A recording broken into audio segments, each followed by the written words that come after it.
അങ്ങനെ ഇപ്പൊ trending ആയിക്കൊണ്ടിരിക്കുന്ന ജിബ്ലി art നമുക്ക് എങ്ങനെ ക്രിയേറ്റ് ചെയ്യാമെന്ന് നോക്കാം. അതിനുവേണ്ടി നമ്മൾ ആദ്യം ChatGPT ഓപ്പൺ ചെയ്യുക.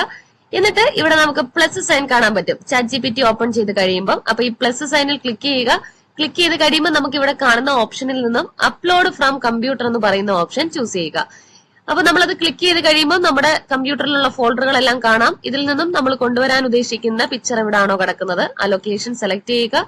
എന്നിട്ട് അവിടുന്ന് നമുക്ക് കൊണ്ടുവരാൻ ഉദ്ദേശിക്കുന്ന പിക്ചറിനെ ആദ്യം സെലക്ട് ചെയ്യണം. സെലക്ട് ചെയ്തിട്ട് ഓപ്പൺ കൊടുക്കുക. ഓപ്പൺ കൊടുത്തു കഴിയുമ്പോൾ ആ ഒരു പിക്ചർ ഇവിടെ ChatGPTയിൽ വന്നിട്ടുണ്ട്. ഇനി ഇതിന്റെ പ്രോസസിംഗ് നടക്കാനായിട്ട് ഈ ആസ്ക് എനിത്തിങ് എന്നുള്ളിടത്ത് നമ്മൾ ടൈപ്പ് ചെയ്ത് കൊടുക്കണം convert this picture to Ghibli art. അല്ലെങ്കിൽ ChatGPTക്ക് അറിയത്തില്ല എന്താണ് ചെയ്യേണ്ടതെന്ന്. അപ്പൊ നമ്മൾ കൊണ്ടുവന്ന ഈ പിക്ചറിനെ ജിബ്ലി ആർട്ടിലോട്ട് മാറ്റാനായിട്ട് നമ്മൾ ടൈപ്പ് ചെയ്ത് കൊടുക്കുക convert this picture to Ghibli art.